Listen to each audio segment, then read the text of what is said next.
Lakers end the road trip 2-3.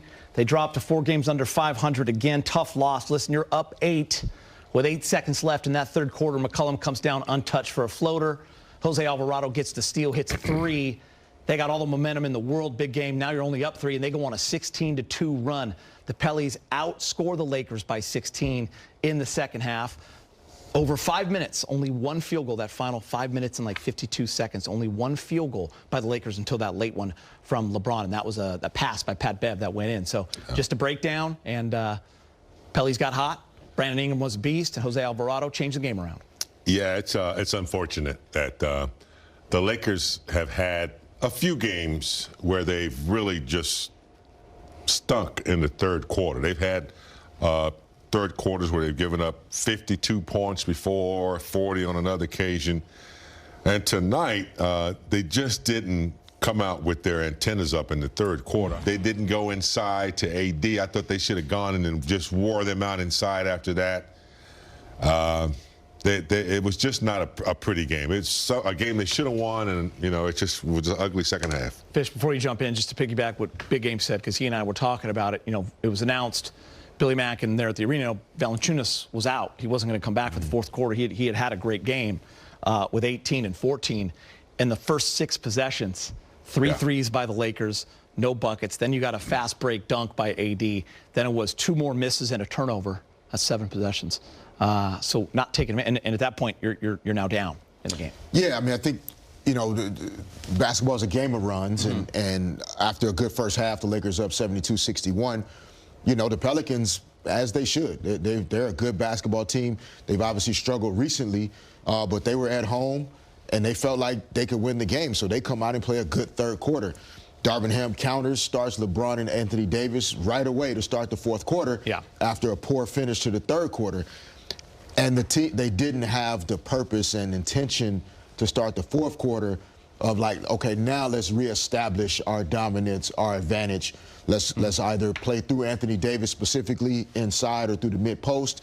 You know, let's find an advantage. Let's get LeBron into some action, like something that could kind of stabilize them from that momentum changing at the end of the third. They just kind of popped up a few shots, and all of a sudden it just kind of turned into a game that the Pelicans felt like they were in control of, and the Lakers really never could get it back. And listen, this was a dangerous game from the start. You got a Pelicans team that had lost 10 in a row. No Zion. Brandon Ingram has missed 33 games. He just came back. He was fantastic tonight. Lakers had no answer for him, especially at that length with him handling the ball. The defenders just not able to stop him. He had a game-high 35. But just you saw the Pels just hanging around. Big game, right? They just kind of hung in there and kind of waited for that moment and just took over the game. You know, unfortunately, I'm sure New Orleans at halftime says, hey, look, Lakers, they'll give up something in the third quarter just because of the way the Lakers have, you know, played in some third quarters and allow teams to get back in the games. Alvarado and Murphy started hitting threes, and then we started turning the ball over, couldn't make shots. The momentum seemed like they kept it. New Orleans kept it the entire second half. Yeah, 70-54, you know, in the second half, as you said, you know, being outscored by 16. I think we've seen that a few times this year with the squad, where that big first half, 72 points, 73 points, and then it's almost like it flips and reverses the other way in the second half, because the offense is what we maybe fell in love with and didn't keep that intensity and urgency on the defensive end, which is really what wins games. I guess if you're going to look at a positive, you look at Anthony Davis has returned, and since that return, you just see every single game him getting back to where he was before he got hurt, the dominant player and one of the most dominant guys in the game. 34 points on 13 of 25, 14 rebounds. He also had a steal, a couple of blocks, the 3 assists. I mean, he just, you know, continues to fill up the stat sheet. Unfortunately, it's in a loss. And I'm looking forward to, you know, them continuing to play through him. I wish they had gone to him a little bit more in the fourth, but that's neither here nor there anymore. So just 2 points, James, in the fourth, and like I already given you those first 7-8 possessions. You know, 5 field goal attempts, a couple of those were late, so so he didn't have a great fourth quarter either. Yeah, and some of that is, of course, you know, by design. You know, you can try and do some things to make sure he's touching it more, but you know, that's also you know, your best player saying, No, I'm going to my spot. Bring me the basketball. Darvin, it seemed like New Orleans really made a push from an energy standpoint in their building with their losing streak mounting and everything. How did you feel like that played out in the second half, and what were you trying to do to counter and find some groups that worked? I mean, it's tough because their push was basically all energy. You look at what they were able to do in that third quarter in transition. They got some key offensive rebounds, second chance points. But that third quarter is just, we just stopped guarding. And again, just being able to take, when you play a really good first 24 minutes, you go in, you look at a few things on film. You got to be able to remember what you did well, try to, have the mindset to correct a few things you did wrong, and come out with a purpose, with a sense of urgency. And obviously, we weren't able to do that. And that one quarter gave them life. And you have two all-star caliber players with two all-stars, basically with Brandon and CJ. The active Larry Nance, a very good young player, and Herb Jones, a good shooter,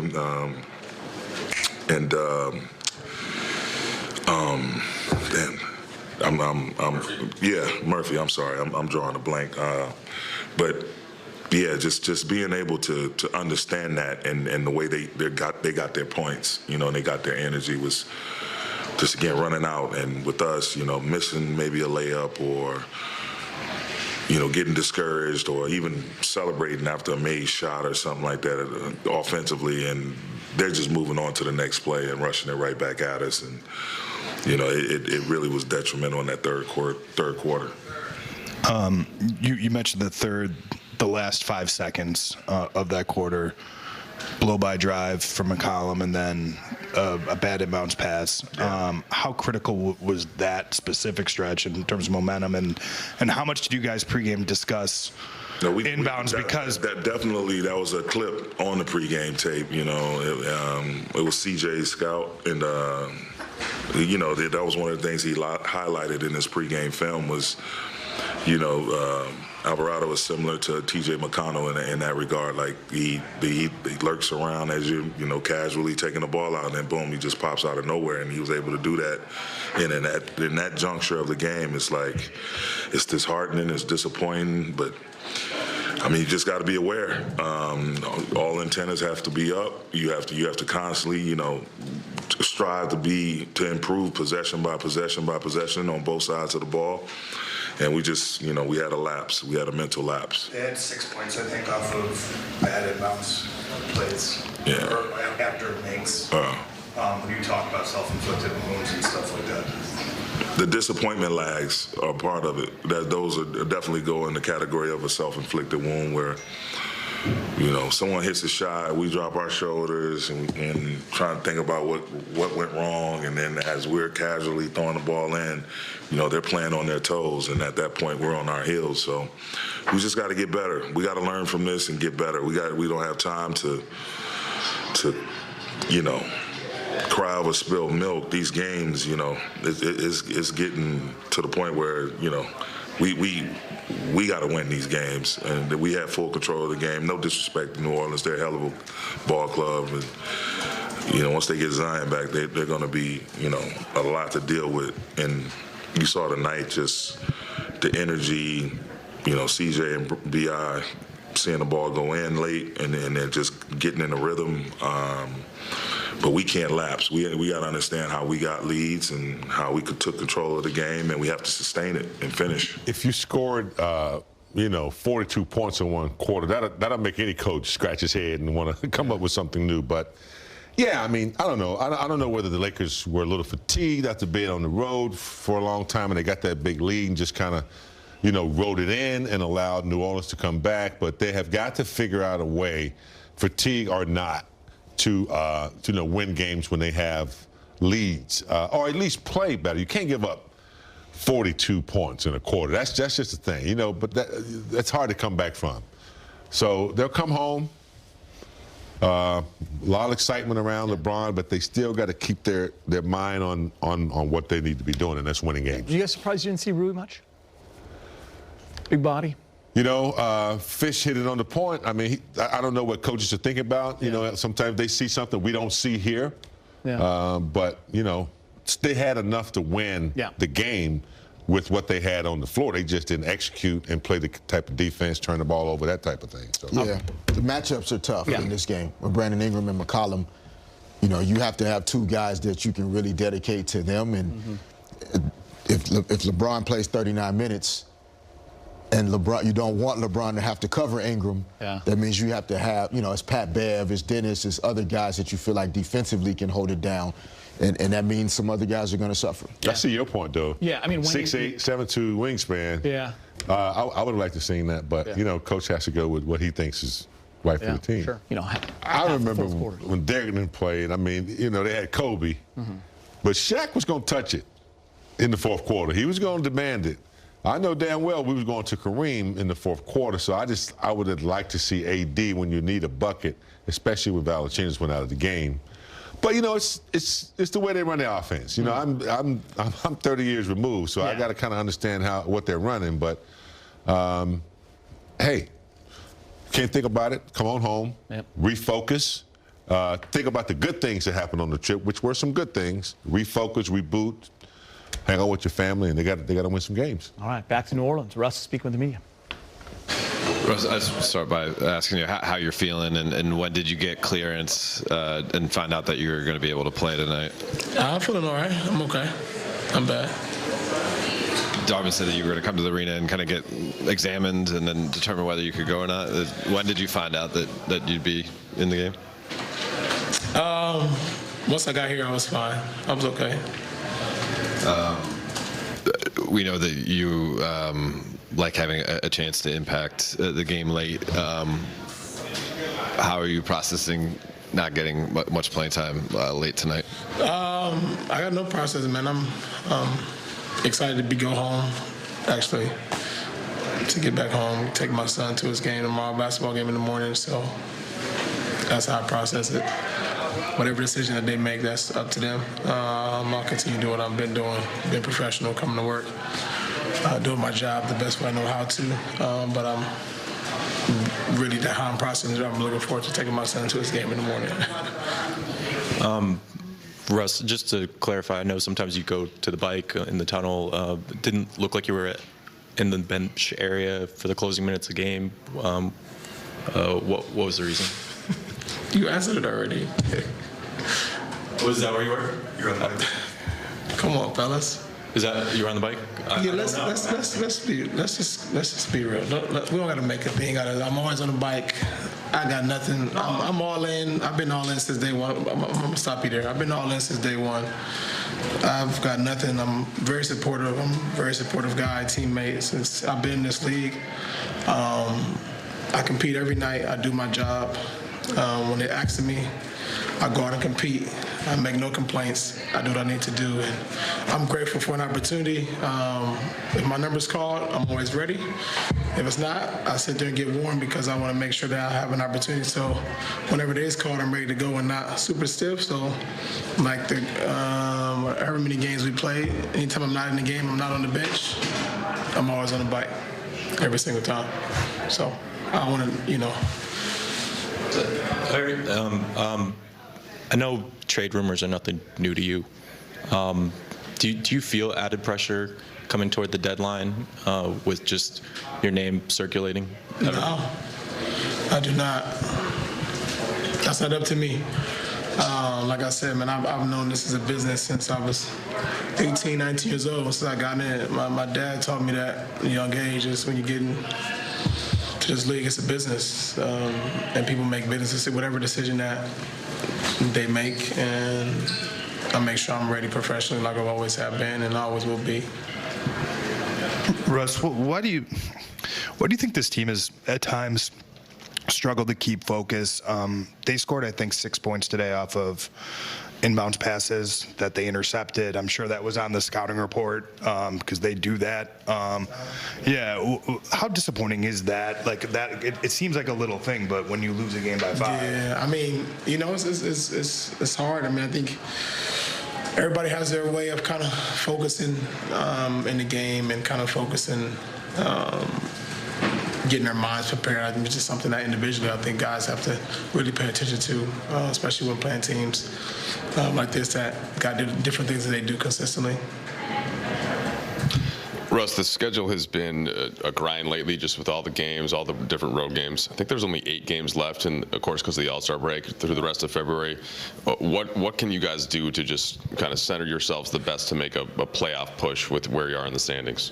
We just got to create some consistency, amongst the group, amongst how we play, and from overall, we just got to be consistent in the efforts of playing winning basketball. Thanks, Russ. Yes, sir. We all agree that Russ answered that well? Yeah.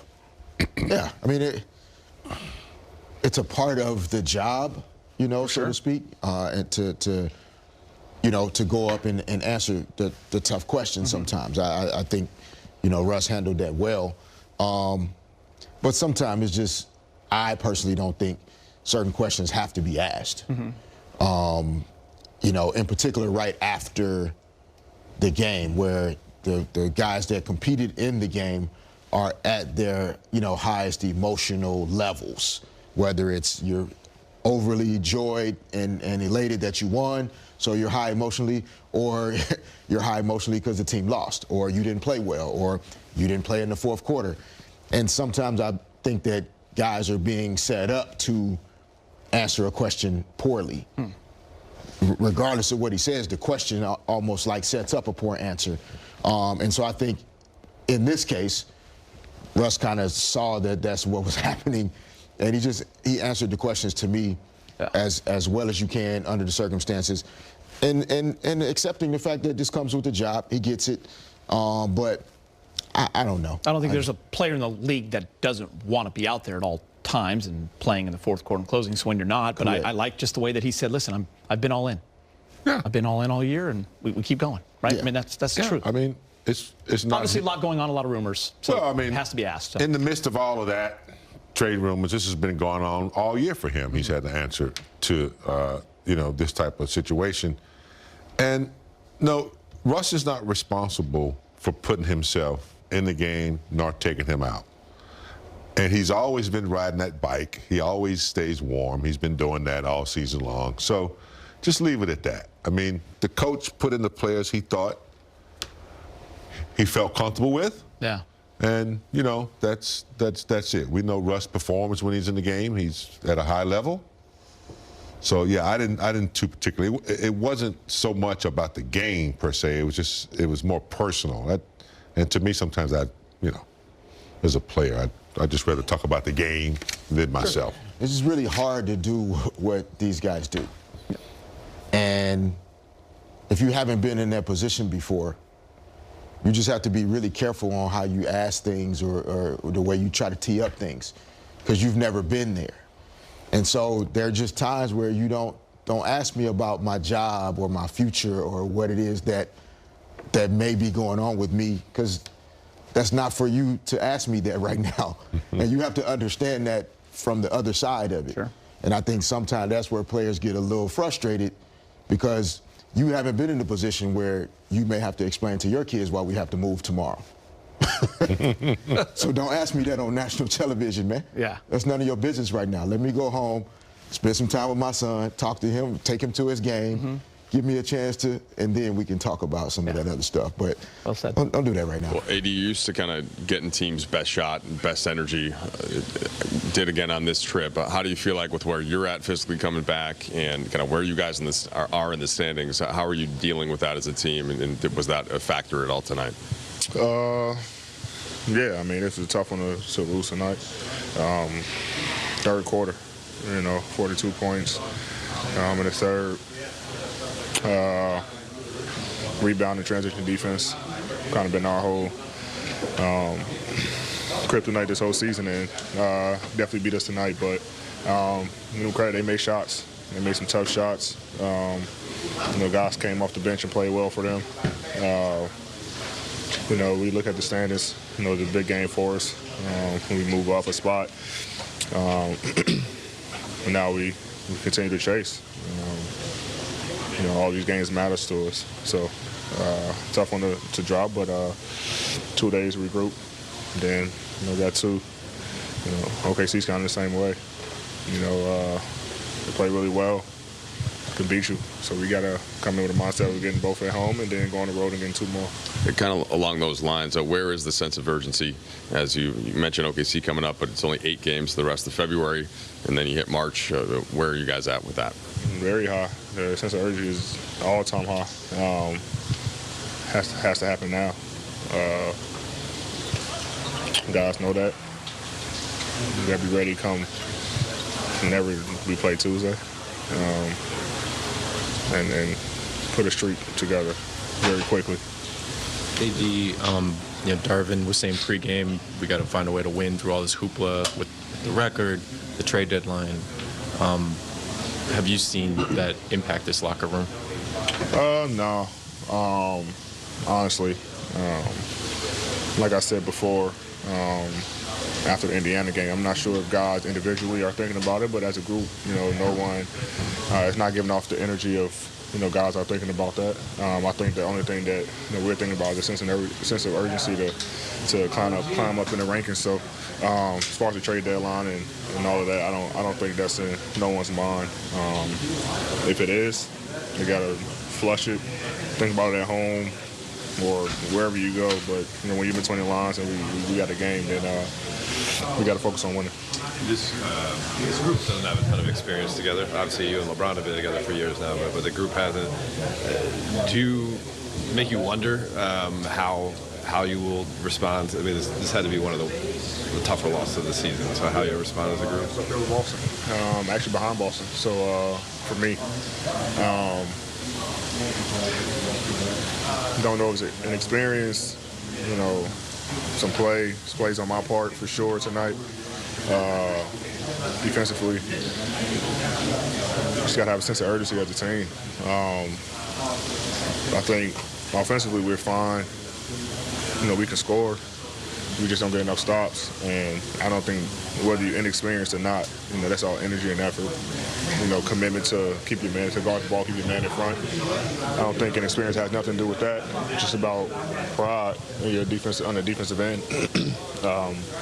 But you know, it shows sometimes the inexperience,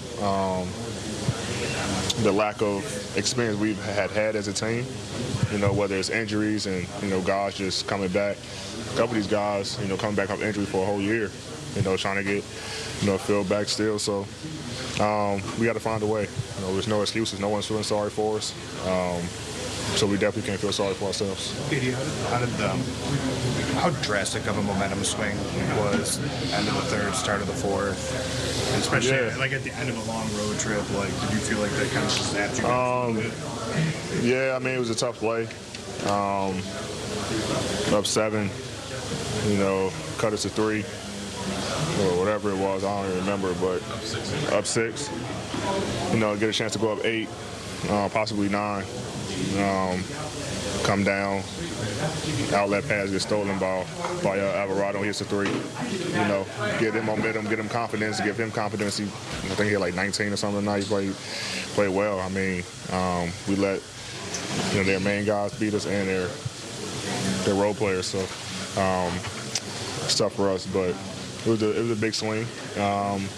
We combated it with our own run and kind of took the lead again, but then, like I say, transit defense, they got some stops, and we didn't make enough shots. They came down and hit some big shots, and, you know, obviously the crowd got into it, and now we're playing on our heels. Start of the season, it took you a little bit, but then you hit that run, you know, where people are mentioning your name and in the MVP conversation, just with how you're playing individually. Where you feel like you're at now, as you've been back for 5 games since the 5.5 week absence? How do you feel like you're at, and where do you feel like you need to get to? I feel pretty good. Still some things that I want to see. You know, still getting, even though it looks like I'm moving well, playing well, I'm still getting my legs. Honestly, I just want to win, to be honest. Like, plays well, playing well, but, you know, there's things I can do better, especially on the defensive end. That's why I think once I start, you know, getting more game reps, that'll come back around. Got to go in a little bit in Indiana. Pretty good tonight. Had some miscues and some brain farts for sure, but I think once I see that, me getting back to how I was on the defensive end, I'll be back and I can help the team even more. For tonight's game, you've been in so many buildings over the years where the crowd gets going, the other team's going to give their best energy in a game against you. What are the ways to try and counter that didn't seem to happen in the fourth tonight? It wasn't the fourth, it was the third. The third is what killed us. Give a 42 in the third, and the last possession, we up 6 with a chance to either go up 8 or 9, and then we turned the ball over, and Jose hit a 3, got the crowd into it even more. So start the fourth, back-to-back threes by Murphy, and that just got him going good. The number is now 37, and of course we're all going to focus on that. Seems like you're going to just keep playing the game the same way that you do.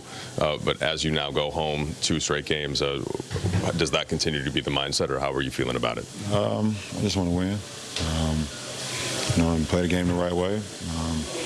See what happens. Rob Blinka said last month that the team would part with any assets it had available to it if it could get to the finish line towards the championship on a deal. Is Kyrie Irving the type of player that could help your team get to the finish line? That's a Rob question. You guys see him when y'all get back to LA. I told y'all a couple of weeks. I don't speak for our front office, and my mindset is to whatever lineup or whatever group that we have is to make sure that we prepare ourselves the best way we can to go out and win. Obviously, that's it's the word you use, duh question, when you talk about a player like that. You've been really open about kind of the tiny margins this team has. I mean, you touched on it a little bit, but is that 5-second stretch at the end of the third quarter, blow by basket, turnover, does that kind of exemplify that as much as any? Yep. Yep. Is that fixable, or is that just kind of that's the team is going to have to just? How many games we got left? 28 games left. We still, doing the same stuff over and over. Darvin used the word hoopla to describe. Who? Hoopla. Darvin, sorry. About, things going on with the record, the trade deadline, just a lot happening this week. Do you sense that's having any effect on this locker room? I mean, that's part of the game. We got, one rookie in here? So, it shouldn't be an issue. It happens every year. The trade deadline happens every single year. It's not, okay, so. And it's a business, so. You go out and play, you go out and focus. And no matter what happens, you're still a professional, be a pro. AD's had 5 games back now, I think, since his 5.5-week absence, and he said where he's still got to get to is, fully getting his legs for defense. You'll see it in pockets, though. How have you seen that? And as you guys, are also still not sure which 3 are going to be with you, how are you trying to find that cohesion?